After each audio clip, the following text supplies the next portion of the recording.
लंबे इंतजार के बाद ईशा की सगाई का दिन आ गया।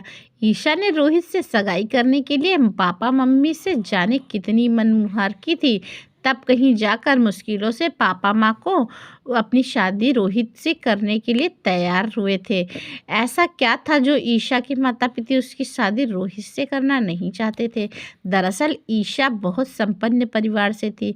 उसके पिता का दिल्ली के चांदनी चौक में साड़ियों का व्यापार था, परंतु इसके विपरीत रोहित एक मध्यम वर्गीय परिवार का लड़का था, जो कि एक मल्टीनेशनल कंपनी में साधारण सी नौकरी करता था।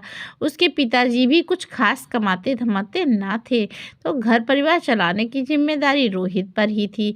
ईशा के माता पिता ने रोहित के बारे में उसके ऑफिस में जांच पड़ताल करवाई, तो वे रोहित के चरित्र और ईमानदारी से संतुष्ट ना हो सके।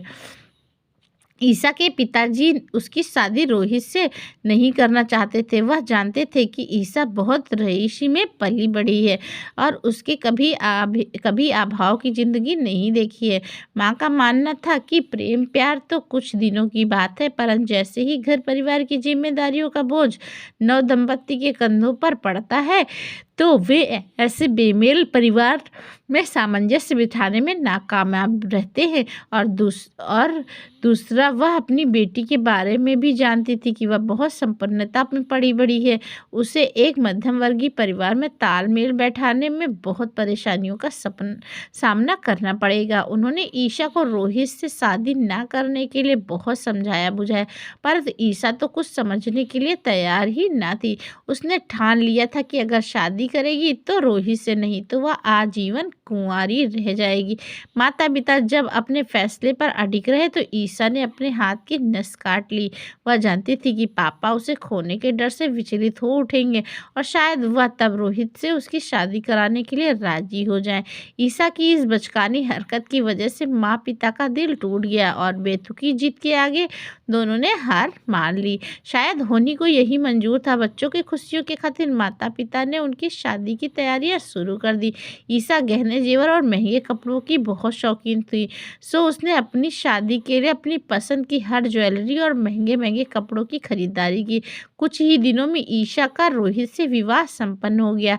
शादी में ईशा के माता पिताजी ने बहुत उसकी मनपसंद की हर छोटी से बड़ी वस्तु दी थी। उधर ईशा के ससुराल में शुरू में तो सब कुछ सामान्य रहा।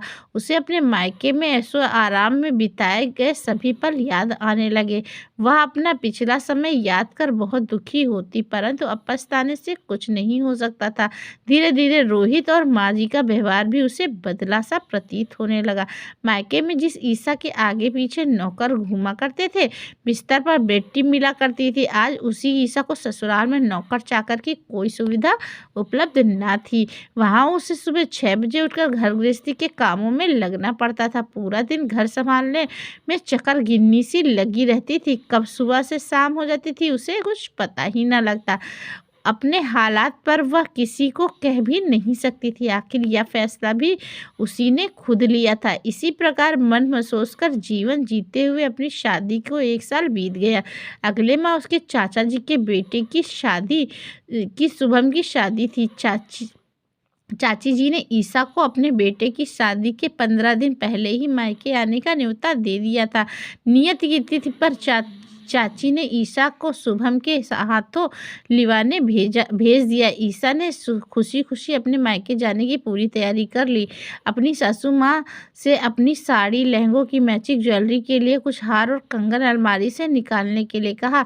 जेवर देने की बात सुनकर सासू माँ सकपकाकर बोली, बेटा तुम एक काम कर लो, तुम अभी ऐसे ही चली जाओ, मुझे अभी अलमारी की चाबी नहीं मिल रही। जैसे अलमारी की चाबी मिलेगी मैं तुम्हारी सारी मैचिंग ज्वेलरी खुद ब खुद तुम्हारे पास पहुंचा दूंगी। जाने क्यों माजू की बात सुन आज ईशा का मन किसी अनजानी आशंका से घिर गया, परंतु इस शादी के लिए उसे जबरदस्ती माँ बापा को मनाया था, तो उनसे अपना दुख साझा करने की हिम्मत वह नहीं जुटा पाई थी। किसी से कुछ बोले बिना चुपचाप अपने भाई के साथ अपने चाचा चाची के यहाँ पहुँच गई। 2 दिन तक ईशा अपनी ज्वेलरी का इंतज़ार करती रही, पर ना सासू माँ का कोई फ़ोन आया, ना ही ससुराल से कोई उसे ज्वेलरी देने के लिए आया। भाई की सगाई का दिन आ गया। ईशा ने परेशान होकर रोहित को फ़ोन मिलाया। सुनो, आज भाई की सगाई है, तुम शाम को आते वक्त मेरा पोल्की का रानी हार अपने साथ लेते आना। ईशा की बात पर रोहित ने हामी भर ली और फ़ोन रख दिया।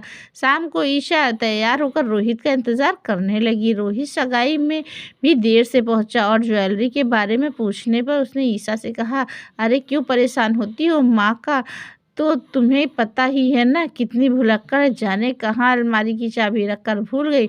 तुम अभी चाची जी से लेकर कोई भी हार पहन लो, जैसे ही अलमारी की चाबी मिलेगी मैं तुरंत फ़ोन करके सूचना दे दूंगा। ईशा ने रोहित की आंखों में छिपा हुआ चोर और लालच स्पष्ट ही देख लिया था। वह समझ चुकी थी कि निश्चय ही उसके ससुराल वालों ने उसके साथ कुछ धोखा किया है। बुझे हुए मन से सगाई कार्यक्रम निपटा कर वह रोहित के साथ घर वापस लौट आई।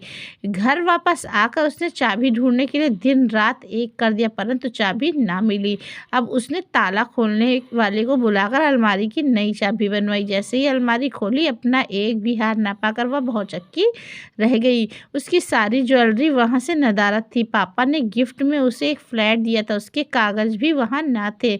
वह फटी आंखों से अपनी सास की ओर देखने लगी। सासू माँ पर इसका कोई असर ना हुआ। उसे रुआसी होकर पूछा, माँ जी मेरी ज्वेलरी और बाकी सामान कहाँ है? यह सुनकर सासू माँ के चेहरे पर भगिमा अनायास ही बदल गई। वह गुस्से से तमतमा कर कर्कश आवाज में बोली, तुम्हारी ज्वेलरी, तुम्हारा फ्लैट, वो तो तुम्हारे पिता ने शादी में दिया था ना, उस पर हमारा हक है। हमें पैसों की ज़रूरत थी तो वो सब हमने बेच दिए। तुम्हारे ससुर जी को बैंक का लोन चुकाना था और फिर जेवर प्रॉपर्टी बिकने का क्या दुख मनाना। यह संपत्ति तो बुरे वक्त में काम आने के लिए ही होती है ना। और हाँ, अभी तुम्हारे पिताजी को एक आवाज़ लगाना, वो सब तुम्हारे को दोबारा बनवा देंगे। यह सुन ईशा के पैरों के तले से ज़मीन सरक गई और वह बोली, माँ जी अगर आपको पैसे की ज़रूरत थी तो आप मुझसे भी तो यह बात बता सकती थी। मैंने आप पर भरोसा करके आपको अपना स्त्री धन सौंप दिया और आपने तो मेरे साथ बहुत बड़ा विश्वासघात किया है। उसे अपने माँ पापा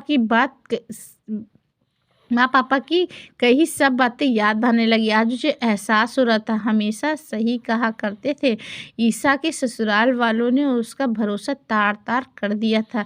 फिर रोहित को भी ऑफिस में फ़ोन करके घर वापस बुला लिया। कुछ देर में रोहित घर लौट आया। ईशा ने उसे सारी बात विस्तार पूर्वक बताई, परंतु यह सुनकर रोहित को कोई आश्चर्य नहीं हुआ, क्योंकि वह खुद अपने माँ पापा के साथ मिला हुआ था। विश्वासघात अकेले उसके सास ससुर ने नहीं, बल्कि तीनों ने मिलकर ईशा के साथ किया था। वह रोते रोते सोच रही थी कि शायद आज अपने माता पिता की बात सुनी होती तो आज यह दिन देखना न पड़ता।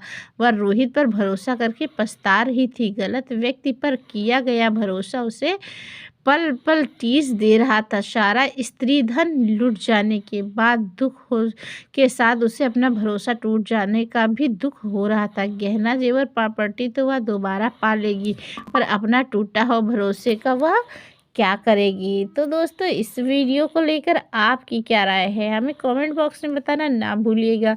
और इसी तरह की अच्छी अच्छी कहानियों के लिए हमारे चैनल पर बने